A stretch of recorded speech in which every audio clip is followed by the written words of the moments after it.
When HYBE demanded Jungkook to erase his tattoos, no one expected his calm, defiant answer to silence the entire boardroom and reveal a haunting truth. "I'm not erasing anything." The words left Jungkook's mouth so quietly that for a moment, no one in the HYBE executive boardroom was sure they'd heard him correctly.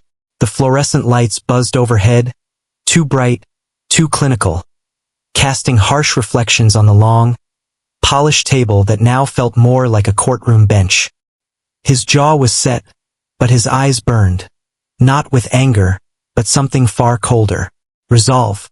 Across from him, Director Han slowly removed his glasses, folding them with the kind of deliberate silence only power knew how to command. "You understand," Han began, his voice steady, measured, "that this isn't personal, it's strategic. The sponsors are concerned. The image of BTS is shifting. Then let it shift." Jungkook's voice cracked like thunder, now louder, firmer. "This is not 2013. I'm not a product. I'm not 12. A deep breath. A pause. Even Jimin, seated in the far end of the table as a silent observer, glanced up. His lips slightly parted, fingers clasped on his lap, not daring to speak. No one else did either. The tension was thick, nearly physical. You could smell the faint cologne of the board members, the sterilized scent of lemon-scented furniture polish, the underlying electricity of something irreversible being set in motion. Han turned to the CEO, who gave a slow nod. Then, looking back at Jungkook, he simply said, "You have 3 days. 3 days. 3 days to decide whether he would erase the ink that mapped every hardship, loss, and silent night of screaming he had endured to become what they all profited from." But they had already made a mistake, because Jungkook had decided the moment he walked into that room. Backstage in the studio, after the meeting, Jungkook peeled off his jacket. The makeup team offered to retouch his wrist, usually covered by foundation. He refused. His skin bore names, phrases, dates, each etched with blood and healing. As he sat alone in the dressing room, staring at the mirror, memories began to replay like a silent film projected onto his own reflection. His first tattoo, "Rather be dead than cool," done in a grimy backroom parlor in Daegu, months before the Love Yourself tour. No one had known. He had cried the entire train ride back to Seoul. Not from pain, but because it was the first time he did something solely for himself. Now they wanted that erased. He took a walk that night, hoodie pulled up, phone silenced. The city was cold, but familiar. He stopped at a convenience store, grabbed a can of coffee, and found himself sitting alone on the rooftop of a building overlooking the Han River. He remembered a night years ago after their 4th Daesang win, sitting here with Jimin, Taehyung, Yoongi, not speaking much, just watching the dark water move. That night, Jimin had looked at his bare arm and said, "When you finally decide to mark yourself, don't do it for rebellion. Do it for truth." He had. The next day, Jungkook visited a former stylist who had quit the industry years ago. Her name was Jeon. She was the only one who had ever told him, "Your scars are sacred. Don't let anyone dress them up." She wasn't surprised to see him.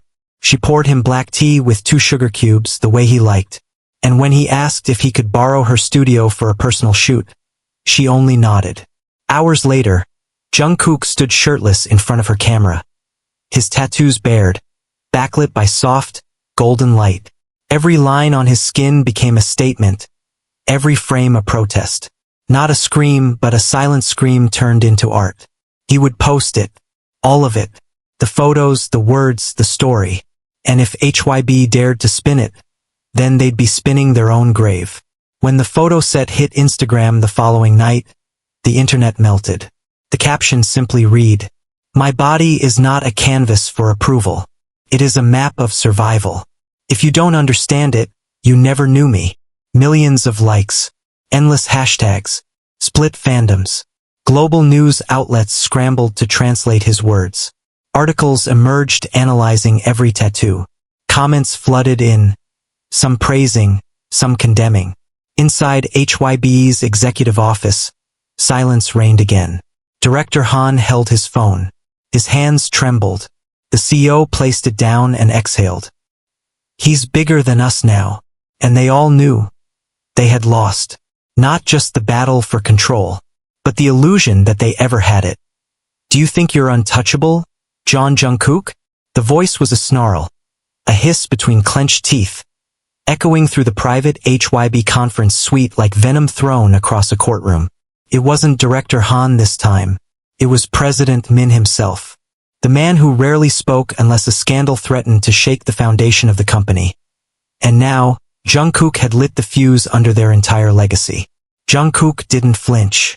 He sat across the mahogany table, legs crossed, one hand resting calmly on his knee, the other swirling a glass of untouched mineral water.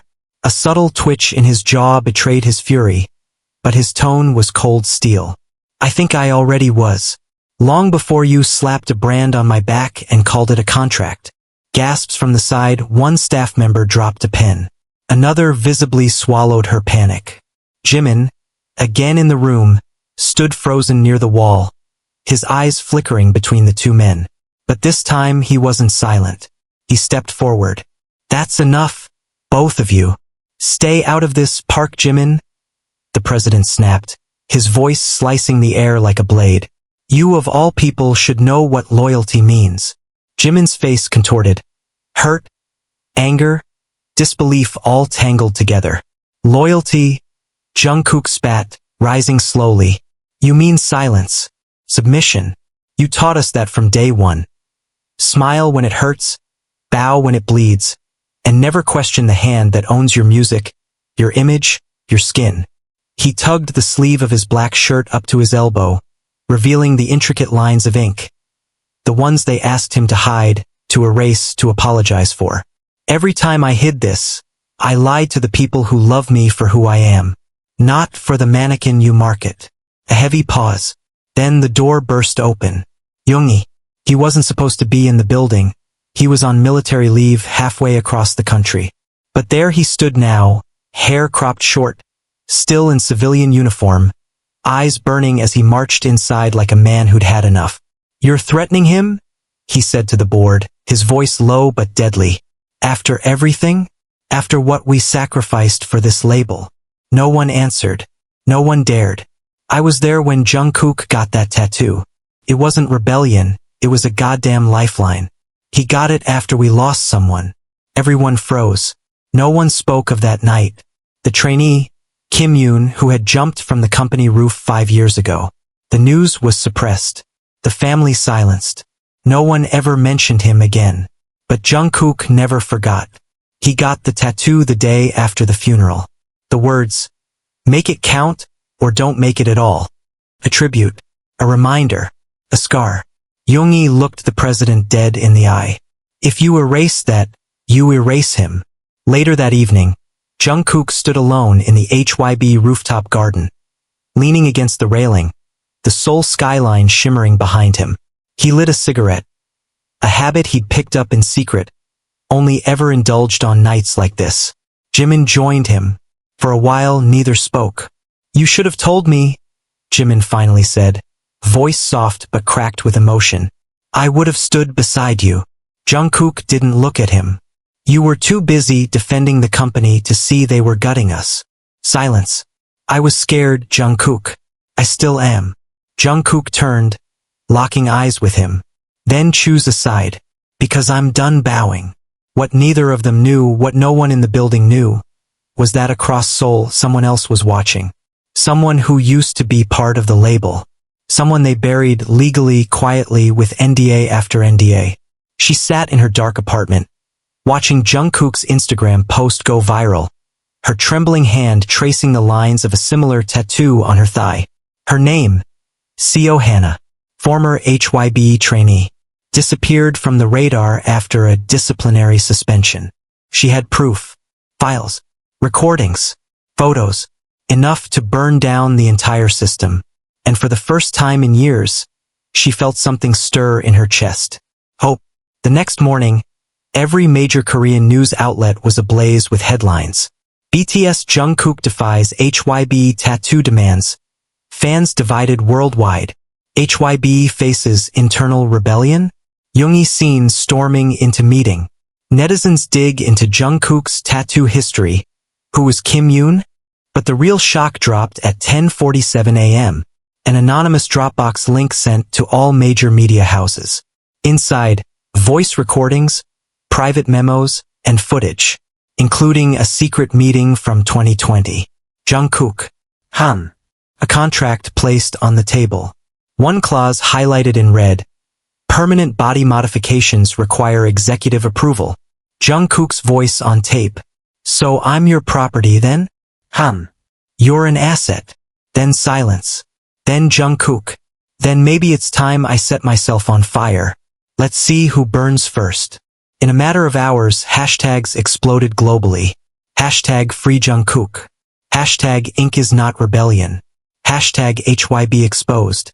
A fire had started. And this time, Jungkook wasn't going to be the one left scorched. The elevator stopped just before the executive floor. Jungkook's fingers hovered above the emergency call button.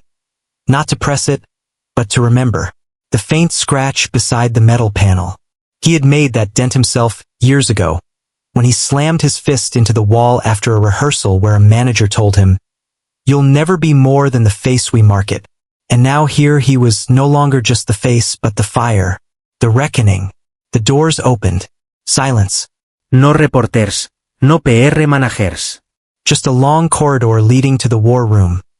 The place where all images were crafted, scandals were buried, and legends were manufactured. He walked in like a funeral procession. Slow, sure, and already mourning the death of what they thought they owned. Inside, 6 men and 3 women sat behind a curved black desk. Monitors lit their faces in cold white, flickering with tweets, hate posts, hashtags, damage control memos, and fan theories spiraling out of control. The CEO didn't look up. "We're activating Clause 17. Jungkook raised an eyebrow. "The morality clause? You violated image cohesion," another board member said.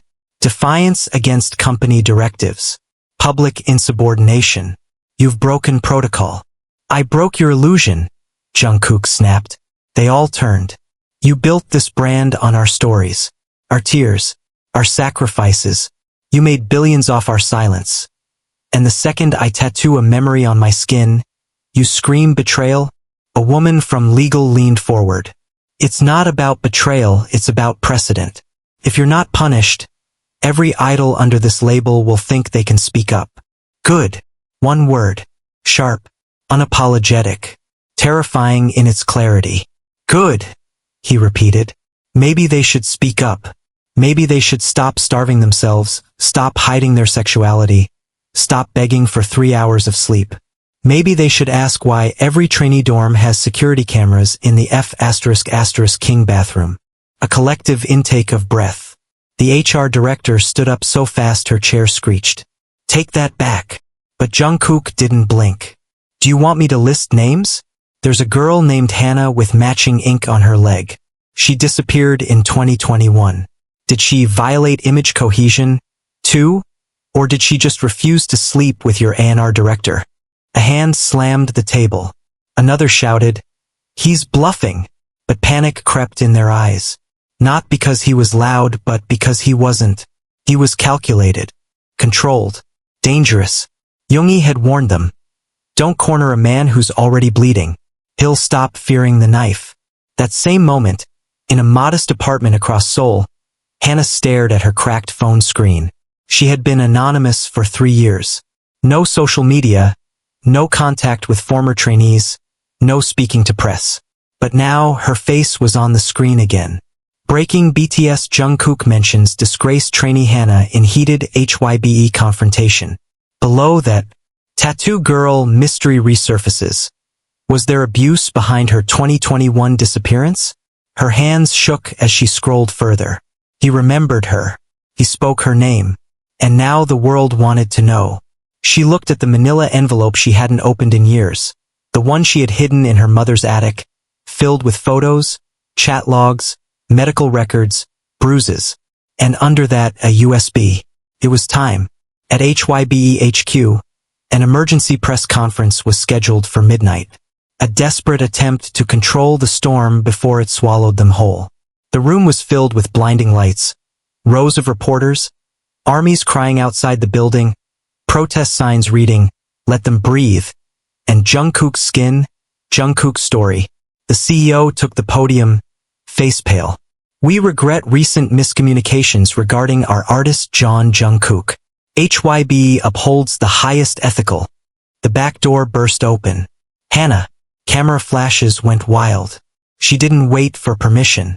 She walked straight to the second mic, opened her bag, and dumped the contents. Hard drives, photos, blood-stained clothes, on the table like evidence at a trial. "My name is CEO Hannah, and I was silenced by this label. You want to talk about image cohesion?" she said, staring straight at the board. "Here's your image. Raw, unedited, covered in bruises."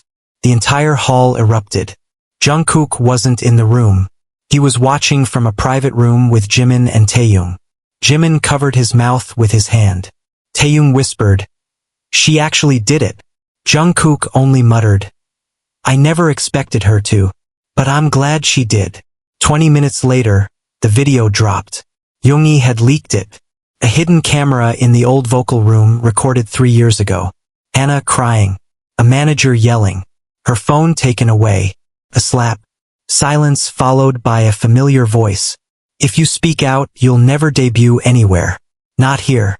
Not in Japan. Not in your own damn life."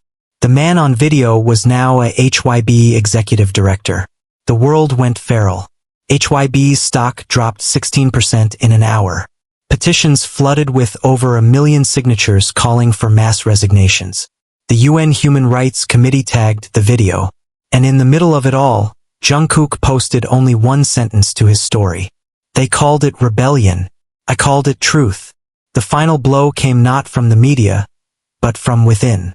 RM, still silent all this time, returned from overseas and stepped into the company with a letter in hand. A resignation, not from BTS, but from every role within HYBE's leadership council. "I no longer wish to be part of a system that eats its own." He left the letter on the desk and turned to Jungkook. "No more cages." Jungkook nodded. "Burn them." Rain lashed against the floor-to-ceiling windows of the HYBE skyscraper. The city below pulsed like a living entity. Sirens, flashing lights, digital billboards screaming headlines in real time. HYBE scandal widens. BTS Jungkook and ex-trainee Hannah ignite industry reckoning. More trainees speak out. "They treated us like property, not people." Namjoon resigns. Yoongi breaks silence. Who's next? Inside the building, chaos reigned. But it was quiet chaos. The kind that trembles beneath the skin, like the silence in a predator's heartbeat right before the strike. And they were bleeding. HYBE's core executives had gathered in the lower-level crisis bunker, an underground room normally used for natural disaster protocols. Now, it was a bunker in the truest sense. A last stand for the empire they thought would never fall. Behind the frosted glass, behind encrypted phones and locked doors, they tried everything. Threaten, bribe, delete, reframe. Offer Jungkook a solo deal global. Triple his earnings. Release new merch. Flood the narrative. Distract them. Start a whisper campaign. Say Hannah's unstable. Say she forged the evidence. None of it worked. Because while they schemed behind thick walls, the outside world wasn't waiting. At 11:03 a.m. the next day, another bomb dropped. A second Dropbox link. This time from an anonymous internal employee. Inside contracts, dozens of them. NDA clauses that looked more like prison sentences. Body surveillance rules. Clauses forbidding pregnancy, weight gain, even romantic relationships without permission. One clause had a nickname among staff. Clause Omega, a special edition in select artist contracts, allowing the company to override personal consent in matters of urgent corporate branding crises. In other words, forced apologies, forced disappearances, forced silence. Jungkook's contract had Clause Omega highlighted in red.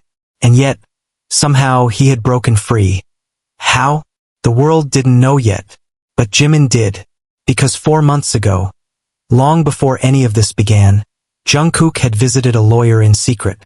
Not a celebrity lawyer.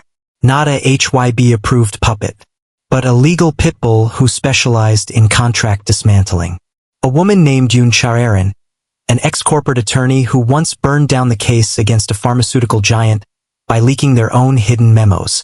She had read Jungkook's contract and said, "This isn't a contract, it's a leash," and they began to plan, not to escape quietly, but to break the system from the inside. At the same time, another idol cracked. Her name was Lee Nari, a rising soloist under HYBE's subsidiary label. She hadn't said a word since her debut, trained under brutal schedules, smiled through forced endorsements, kept quiet after she was hospitalized twice for exhaustion. But now, sitting across from a JTBC reporter on live television, she trembled. "They put cameras in our bathrooms," she said, voice barely above a whisper. "They said it was for safety, but we knew it was for control." Silence on set. "I tried to tell a staff member. I was locked in a vocal booth for 8 hours. No food, no light, just an audio loop on repeat. Smile. Obey. Be grateful." The anchor gasped. "Do you have proof?" Nari pulled her sleeve back. "Burn marks. 2 of them. Tiny circles, healing slowly. I pressed my curling iron against my own skin to get out," she said. "It was the only way they'd let me go to a hospital." The nation erupted. Back at HYBE, the glass tower was cracking. Jungkook walked through the lobby without security, without a disguise. He didn't need one. Armies lining the sidewalk parted for him. Not out of fanboy hysteria, but something deeper. Respect. Fearless wasn't just a word anymore. It was him. Inside the main boardroom, CEO Park Min-jae stood waiting. The man looked 20 years older than he did a week ago. His hands trembled. Not from guilt, but from the terrifying realization that he no longer owned the narrative. "You've made your point," the CEO said, voice stiff. "Now what do you want?" Jungkook didn't sit. He placed a thin manila folder on the table. Full contract reform. Every artist. Every trainee. No NDAs. No surveillance. No body image clauses. No morality rules. "That's impossible. Then I burn it all down." He turned toward the window. "You think I'm scared to lose this? You think I care about endorsements or records or fake smiles on music shows? I've already died once in this system. What's left of me isn't yours to market." A long pause. Then, "And if I say no?" Jungkook turned back, eyes dead calm. "I dropped the rest of the files. The ones about your offshore accounts. The ones about the intern who was found unconscious in your penthouse in 2018. The air dropped 10 degrees. "You forget," Jungkook said, his voice barely above a whisper. "Before I was an idol, I was a scared kid who memorized everything. Every face, every door code, every lie." An hour later, a press release was issued. HYBE announces full investigation into internal policies. New oversight committee established. Full cooperation promised. But it was too late, because what had begun as a fight for one man's skin had become a war over everybody's freedom in the back of a van parked outside.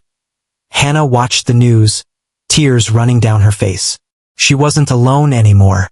She wasn't the mistake, or the scandal, or the silence anymore. She was the voice that started the avalanche. And at that moment she knew they didn't win. He did, and they never owned him to begin with. A single flickering light bulb hummed overhead. In the underground server room of HYBE's tech division, a lone figure sat surrounded by stacks of hard drives and shattered protocols. The air was thick with humidity and static electricity. Smelled like rust, old wires, and fear. The figure was a young man, Lee Jae-hoon, a former systems engineer HYBE had quietly fired a year ago. Officially, he'd resigned. In reality, he'd been silenced after discovering something buried deep inside the label's artist monitoring servers. What he found was now ready to see daylight. Upstairs, while HYBE's PR team scrambled to appear reformist in public, a war was being fought in silence. Across screens, in inboxes, in stolen server logs and ghost drives passed through subway lockers. Jae-hoon's hands trembled as he plugged in a USB. The files were there. Operation blank. Psychological Compliance Program. Schedule 0145. Chemical Regulation of Trainee Hormone Cycles. Memo. Emergency Suppression Protocol if idol suffers emotional outburst during broadcast. And worse. Video Surveillance Footage, Archive 2020. A bathroom. A girl, barely 15, trying to tape over the lens of a hidden camera. A voice from the intercom. Please remove obstruction or consequences will be escalated. Jeon copied it all, then encrypted the drive, sealed it in an unmarked envelope, and addressed it to Jungkook, private, before disappearing into the underground Seoul metro like a ghost returning to the void. In HYBE's penthouse suite, the real battle lines were shifting. Jungkook sat on a leather couch across from three of HYBE's shadow figures, people who never appeared in official org charts but controlled everything behind the curtain. Overseas distribution partners, entertainment lawyers tied to global streaming giants, a Tokyo-based conglomerate with enough cash to sink or save the company with one phone call. One of them, a Japanese investor in a white linen suit, leaned forward with a voice like silk and cyanide. You're asking us to destroy the very mold that created you. Jungkook didn't blink. That mold nearly killed me. You're forgetting, another man said, adjusting his Rolex. Your pain is profitable. And there it was, the truth they had buried beneath a decade of choreography and fake smiles. But Jungkook? He didn't flinch. He stood, walked to the window, and pulled out the blueprint. Not a document, not a plan, a photograph, an old one, a picture from 2013. 7 trainees sitting in a bare dorm room, eating cup noodles, laughing with swollen feet and blistered dreams. This, Jungkook said, turning the photo toward them, is what made me, not your branding, not your contracts, them.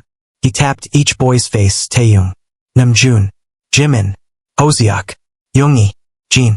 They bled with me, they slept on floors with me, they cried beside me.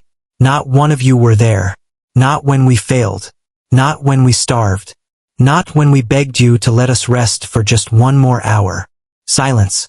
Then he dropped the photo onto the pristine white rug, where it landed like a death sentence. You didn't make me. You only caged me. Outside, the city raged. Lee Nari, fresh off her explosive JTBC interview, had gone viral again. But this time, it wasn't just words. It was footage. Nari had released an internal rehearsal video where a choreographer screamed at her until she collapsed from dehydration. The footage showed her gasping for air, vomiting in the corner, staff members stepping over her like she was a misplaced prop. The video ended with a voice. Clean her up. We have a brand to protect. The world lost its mind. K-pop fandoms across the globe began turning inward, questioning, mourning, remembering. Stories poured in from backup dancers, stylists, interns, even family members. It was no longer a Jungkook scandal. It was an industry reckoning. And in the center of it all, HYBE's boardroom was falling apart. Meanwhile, in a remote cafe outside Seoul, Hannah met someone she never thought she'd see again. A woman in her 40s. Sharp features, tired eyes, a cane. My name is Song Aryum, she said. I trained under the old system, before HYBE, before Big Hit, before any of you knew what real damage was. She placed a dusty box on the table. Inside, old VHS tapes, training journals, a black binder labeled Compliance Directive, MK0. Do you want to know where the rot began? Aryum whispered. It started long before you. You're not the first. You're just the first to survive long enough to scream. That night, Jungkook received Jeon's envelope. He opened it alone on the rooftop where the journey first began. Inside the envelope was the encrypted USB and a short note. You're the only one who'll know what to do with this. Burn them all, and then rebuild. Jeon. As Jungkook plugged the drive into his laptop, the files loaded like ghosts rising from the dead. The screen turned black, then a flicker, then a folder titled, They Never Expected You to Fight Back. The next morning, Jungkook did what no idol had ever done. He scheduled a live stream, not a performance, not a fan Q&A, a press conference, with no handlers, No filters. Just one camera, one mic, and one line that shook the world. I'm here to show you the truth, not just mine, ours. And as the screen faded to black, the HYBE servers began crashing, one by one, because when you burn the blueprint, you don't build the same house again. You build a new world with different architects. The live stream began with a simple shot, a black screen, a ticking clock in the corner, and the HYBE logo slowly dissolving into static. 30 seconds. 57 million people were already watching. Jungkook stepped into frame with no makeup, no stylist, no branded outfit. Just him in a plain hoodie and a single ring on his left hand, the same one Hannah had given him in 2018 after their first secret vocal session. He stared at the camera. No greeting. No fanservice. Only truth. I was told not to speak. So many of us were told the same. But silence is how monsters grow in clean, bright boardrooms. Tonight, I'm not here as an idol. I'm here as evidence. Then, without flinching, Jungkook uploaded the first video file. Played in full on the stream. No edits. No blurs. No legal watermarks. Footage 001. Compliance interview. Hannah, age 17. A small, dim room. Hannah seated in front of a table. 2 male staff members on the other side. A voice off camera begins questioning. Do you understand that your body now belongs to the agency for the duration of your contract? Hannah, excuse me. You will be expected to comply with all aesthetic recommendations, including but not limited to skin tone, weight, and visible markings such as piercings or tattoos. Hannah, that's not what the contract said. The contract isn't for your understanding. It's for our protection. Gasps exploded in the comment section. The chat flooded with broken hearts, fire emojis, and demands for justice in 50 different languages. But Jungkook wasn't done. He uploaded the next file. Audio 003.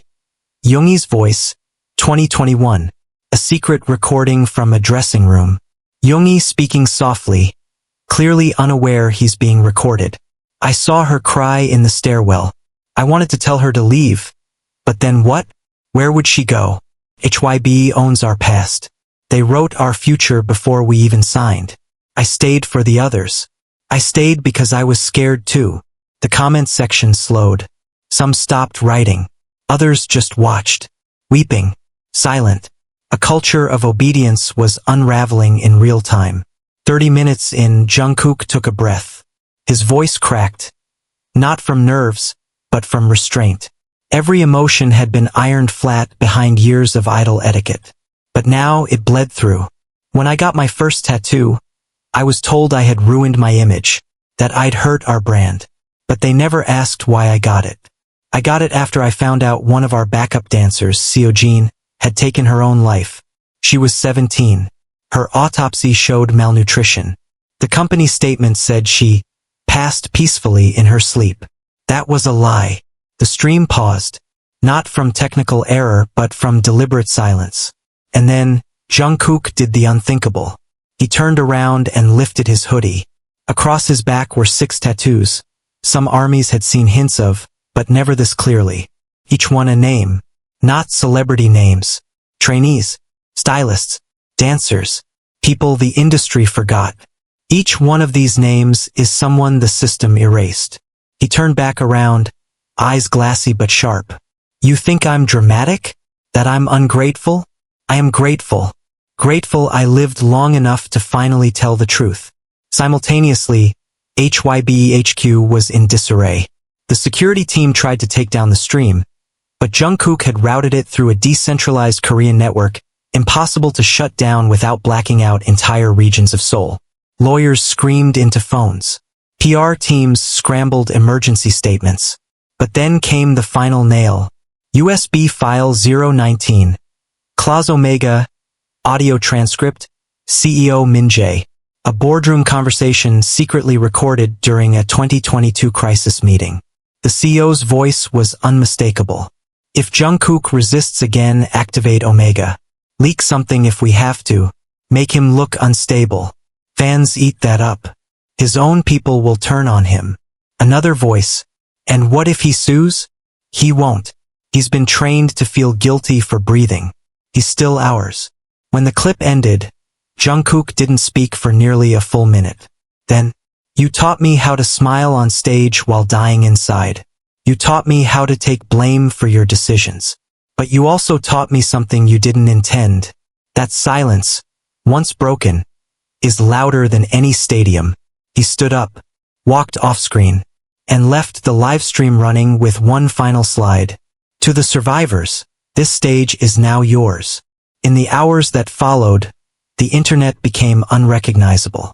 HYBE's stock collapsed in 36 minutes. Multiple agencies suspended partnerships. An emergency summit was called in Gangnam by Korea's Entertainment Oversight Bureau.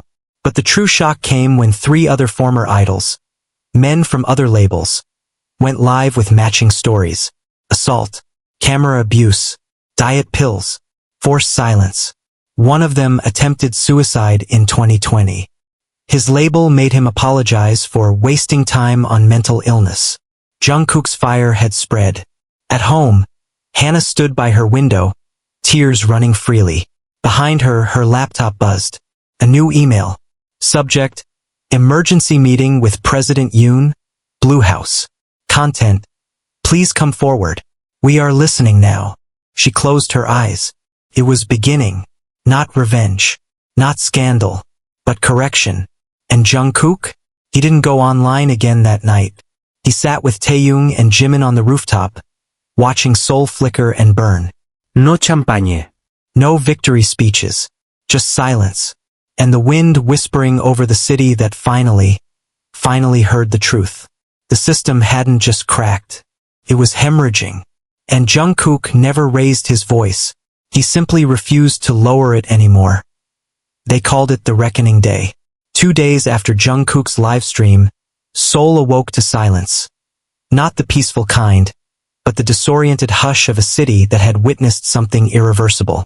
The HYBE building, once glowing with prestige, now stood surrounded by barricades, yellow tape, and press vans.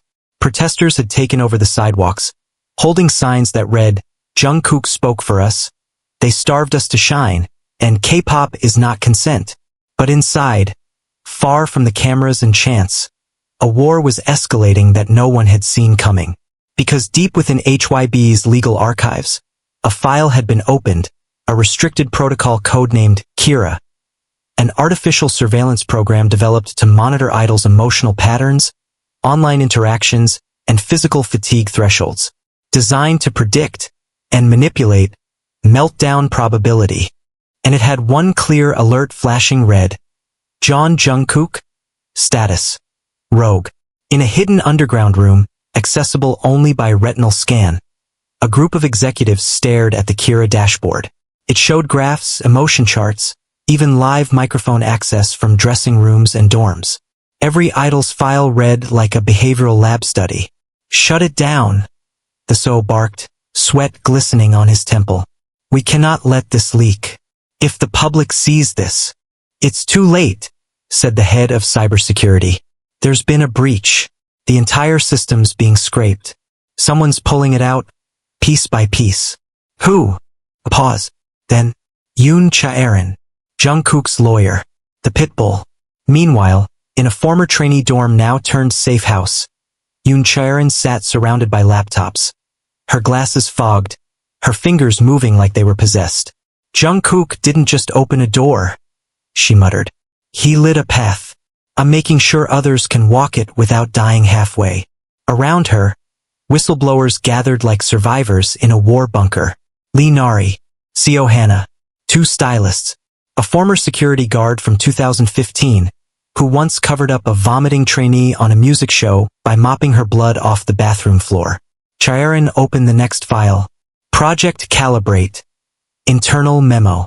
Excessive emotion is contagious. One idol's despair can destabilize an entire unit. Strategic management of mental health narratives is key. When necessary, fabricated dating scandals and fan wars can be deployed to distract from internal collapse. A stylist gasped. "They orchestrated fan wars?" Chaerin didn't blink. "They created idols like screenplays.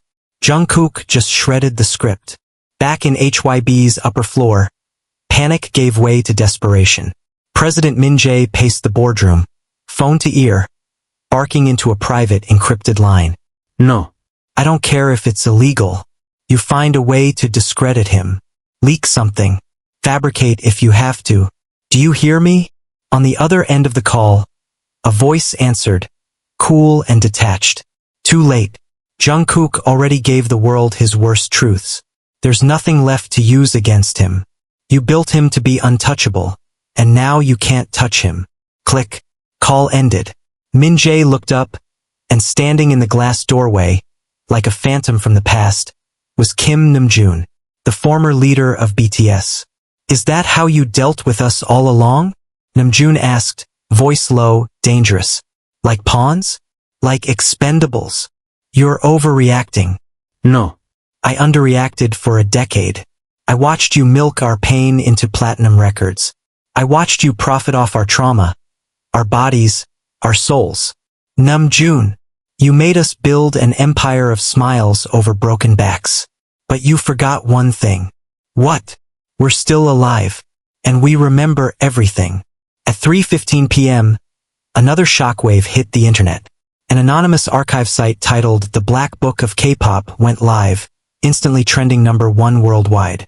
Inside, 56 unreleased recordings from training centers, confidential documents from 4 major labels, personal diary scans of 3 ex-trainees, medical records showing forced medication, a blacklist of idols who were silenced. But the most devastating upload was a video labeled, The Room They All Forgot. The footage showed a soundproof chamber in the old HYBE basement, once used as a punishment room. No windows. 1 chair. 1 camera. Inside, a 16-year-old Jungkook, silent, staring into the lens. A timestamp, March 19, 2015, 2:03 a.m. They said I'm too emotional, he whispers. That I cry too much. That I make the fans uncomfortable. He pauses. But I don't know how to stop. I don't know how to be perfect anymore. The boy in the video looked like a ghost of the man who just ignited an empire. The world broke in two. That night, millions flooded the streets of Seoul in candlelight vigils. Not in protest but in mourning. For the idols who never got to speak. For the ones who were erased. For the truth that was always there. Buried under glitter and fan chants. At the top of Namsan Tower, Jungkook stood alone. No bodyguards. No cameras. Just wind and moonlight. Jimin and Taehyung arrived quietly, without words. They stood beside him, looking down at a city that once cheered for perfection, and now wept for honesty. Taehyung spoke first. It's not over, is it? No, Jungkook said. But the silence is. Jimin stepped forward, tears in his eyes. What now? Jungkook reached into his pocket, pulled out a folded paper. It was blank. I don't want to write the next chapter alone. They stood there side by side, the old guard reborn. Not as idols, but as architects of a new truth. And far below them the world listened. Finally, the puppets had cut their strings. And the stage had become their courtroom. It started with a knock. At 6:42 a.m., Seoul time, Jungkook opened the door of his apartment to find an envelope on the floor. No stamp, no name, just his initials in black ink, JJ. Inside, a single printed page. They're going to silence you in court. You have 5 days. Get out before the verdict becomes your prison. Attached was a copy of a sealed indictment. HYBE was suing Jungkook for breach of contract, libel, reputational sabotage, and financial damages totaling 42 billion Korean wons KRW. Not just suing him, criminally charging him. And they weren't alone. 5 other agencies had joined the lawsuit. Suddenly, Jungkook wasn't just a rebel. He was now the enemy of an entire industry. That same morning, national TV was flooded with a polished press conference from the Korean Entertainment Integrity Alliance, a newly minted coalition of label executives, PR heads, and industry figureheads. Their spokesperson, a man in his 60s with a calm grandfatherly tone, addressed the nation. While we acknowledge recent emotional disclosures from certain artists, we caution the public against drawing broad conclusions about our nation's entertainment institutions. Mr. Jeon Jungkook's allegations are being weaponized by foreign entities to destabilize Korea's cultural exports. We urge citizens to protect the legacy of K-pop. The room applauded. Flashes. Headlines. Jungkook accused of threatening national image. K-pop patriotism versus idol defiance. In just 2 days, Jungkook had gone from whistleblower to traitor. But he was already one step ahead. Inside a cafe in Busan, where no cameras followed him, Jungkook sat with Hannah, Lee Nari, and lawyer Yoon Chaerin, sipping bitter coffee in a room guarded by trust and trauma. "You know what this is," Chaerin said, spreading out the lawsuit on the table. "It's not about money. It's a message. They're telling every artist watching. This is what happens when you fight back. They want to bleed me in court," Jungkook murmured. "Bankrupt my voice. Make an example of me." Lee Nari leaned forward, voice shaking. "So what do we do?" Chaerin looked up. "We take the fight international." Within 72 hours, a full legal team had been assembled across 3 countries, Korea, the US, and the UK, led by civil rights attorneys, music industry specialists, and a former UN investigator. Chaerin submitted an appeal to the United Nations Human Rights Council, citing systemic abuse, coercion, and artist exploitation under Article 23 of the Universal Declaration of Human Rights. In response, Jungkook's testimony was invited to the UN Cultural Ethics Summit in Geneva. The world gasped. HYBE panicked. Days before the summit, Jungkook sat in a black car, crossing the Swiss border. Rain hit the windshield like nervous applause. Beside him, RM, Kim Namjoon, held the handwritten speech Jungkook had prepared. "You know, once you read this, there's no going back," Namjoon said. Jungkook stared ahead.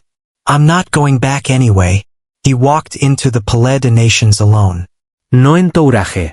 No staff, just a voice that had once been silenced.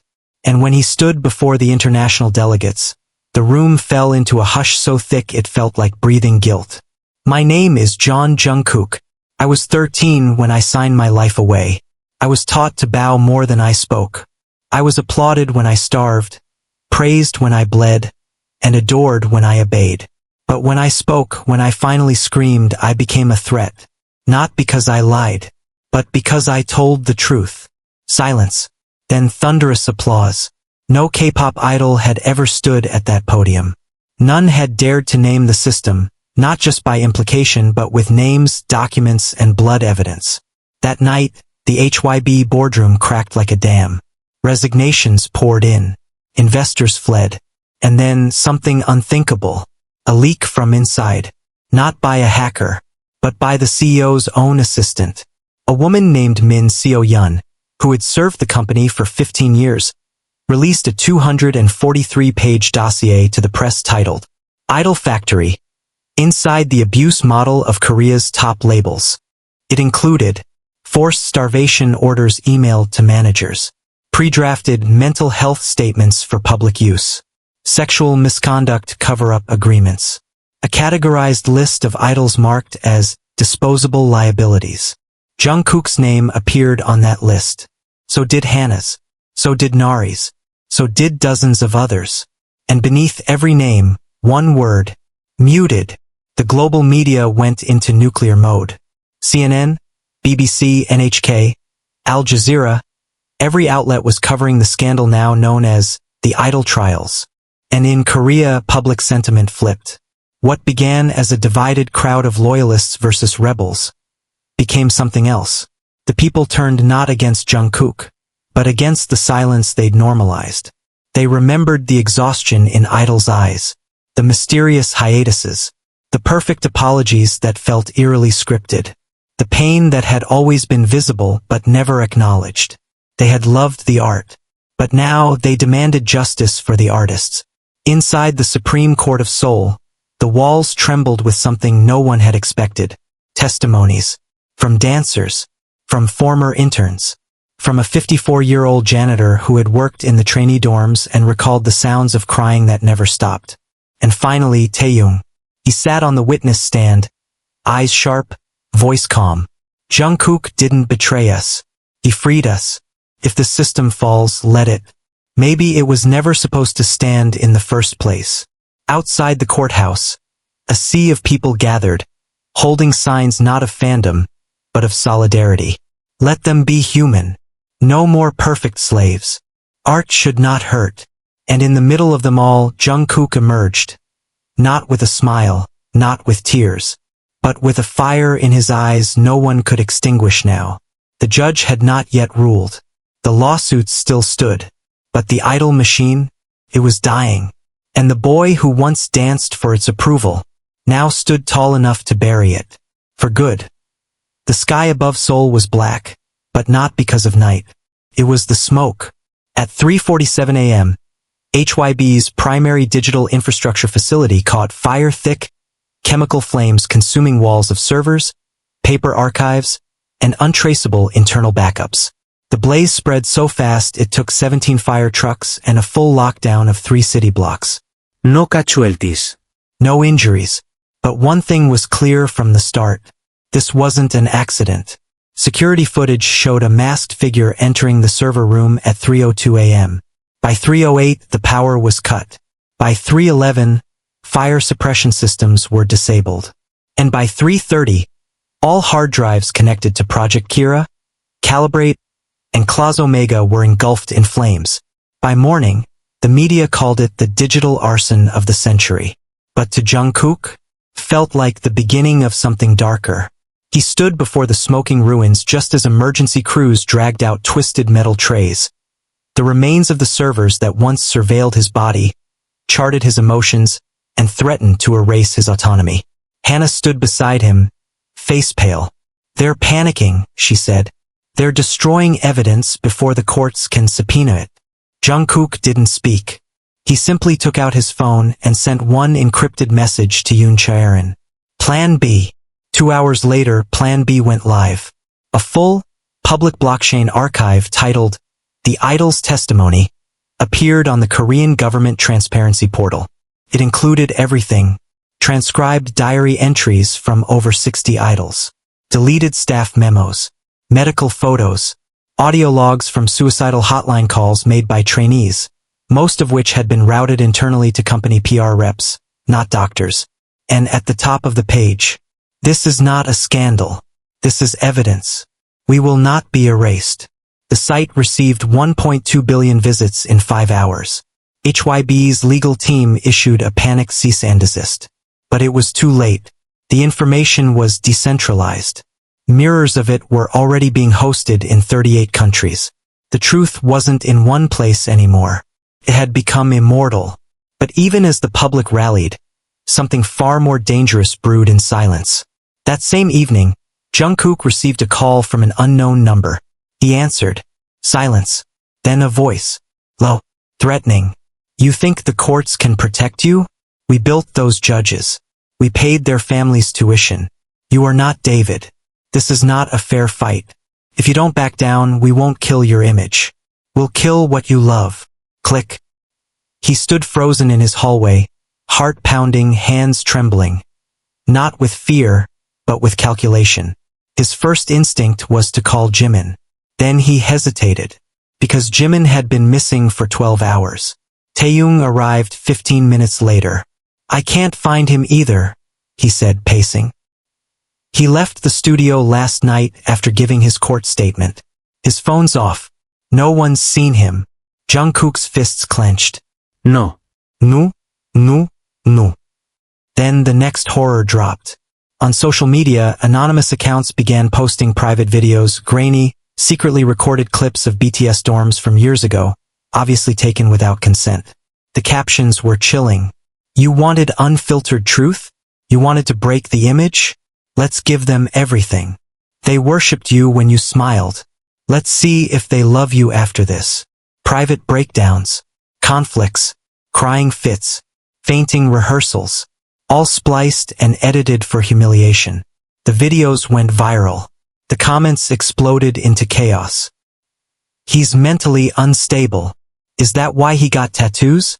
He was always broken. I feel betrayed. It wasn't just an attack on Jungkook. It was psychological warfare. In a panic, Jungkook made a decision he hadn't even considered during the darkest moments of this war. He went to HYBE headquarters. Alone. He walked through the lobby, past the scorched air of scandal and the frozen stares of a few remaining staff. He rode the elevator to the top floor, past the blinking security cameras, into the suite where President Min Jae was waiting. The man didn't look up. I warned you. Jungkook slammed a flash drive onto the desk. What the hell did you do to Jimin? Min Jae didn't move. I didn't touch him. Then who did? A smile. The people you woke up. The room fell deathly silent. Min Jae stood, walking slowly toward the window overlooking a city in collapse. You're not fighting HYBE anymore. You're fighting the architects. The old ones. The men who built K-pop not as music, but as obedience. I'm just a cog. And you're fine with that? Jungkook shouted. You're okay being a puppet to monsters? Min Jae turned. No, Jeon Jungkook. You were the puppet. You just cut your strings and thought you became free. But now you're just dangling. Suddenly, a call came through Jungkook's private line. From a number he recognized. Jimin. He answered immediately, breath hitched. Where are you? Are you? Jimin's voice was slow, unsteady, recorded. Tell them, I'm okay. Don't blame anyone. I chose this. Then static. Then silence. Jungkook's knees buckled. It wasn't a voice call.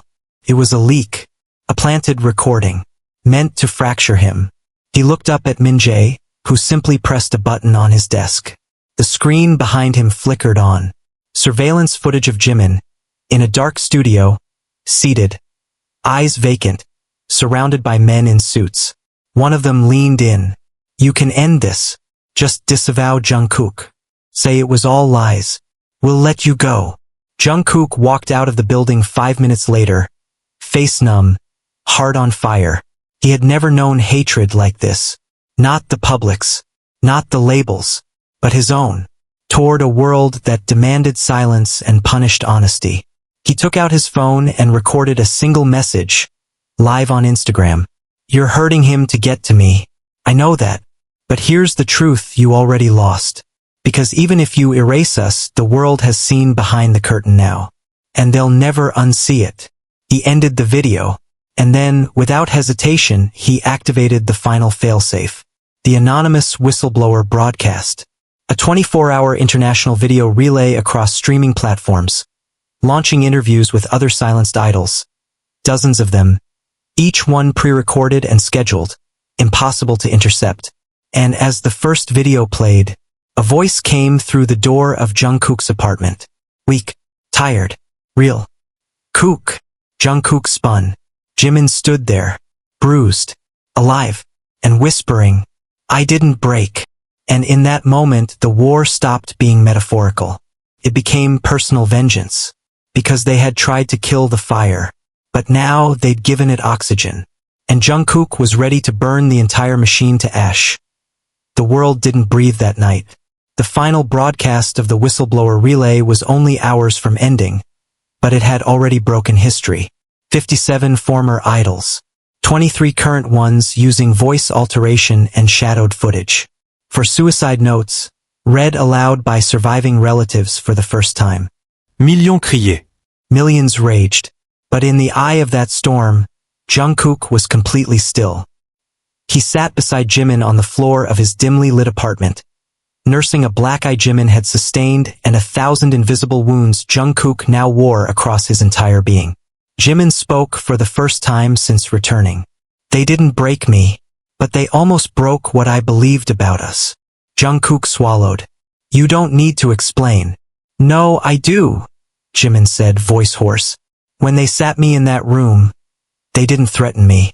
They threatened to release a voice memo. One where I blamed you, said your tattoos humiliated us, that you ruined BTS. Jungkook's breath hitched. I never said it, but I remember thinking it once, Jimin confessed. Years ago, When I didn't understand why you had to put pain on your skin. I was scared. Of you changing. Of losing our image. Of losing us. I thought I was losing you too, Jungkook whispered. And then, for the first time in weeks, silence wasn't suffocating. It was healing. Later that morning, Yoon Chaerin entered their apartment with fire in her eyes and an emergency court document in hand. They're going to use a clause we didn't anticipate, she said, tossing the papers on the table. Article 119 of Korea's Economic Damage Protection Act. They're arguing that your activism qualifies as sabotage of national economic assets. Jungkook laughed, but it wasn't amusement. They're calling me the criminal for surviving? They're calling truth a threat to profit. Chaerin opened her laptop. And we're calling their entire system to trial. Not just HYBE. All of them. Every agency. Every executive. Every silent shareholder who turned suffering into dividends. She handed him a document titled, Korean People versus the Idol Industry. This isn't about you anymore, Jungkook, she said. This is about them. 3 days later, the trial began in a secure courtroom broadcast live across 91 countries. The first 20 minutes were procedural. The next 6 hours were a firestorm. The prosecutor representing HYBE opened with venom. Mr. Jeon Jungkook violated multiple contracts. He orchestrated illegal leaks. He endangered public morale. His testimony, while emotional, is unprovable and irresponsibly destructive. Then came the defense. Chaerin rose, calm and deadly. Emotion is not a crime. Survival is not a breach. And public morale was already dead. He just gave it a funeral. She called the first witness, Lee Nari, then a former stylist, then a vocal coach who admitted to drugging a trainee to keep her from fainting on a live stage. And then the security guard who had buried Jimin's panic attack footage in a vault in 2016, only to now reveal it. It was the first time I saw him cry like a human, not an idol, the man said. But the order came down within minutes. Destroy it.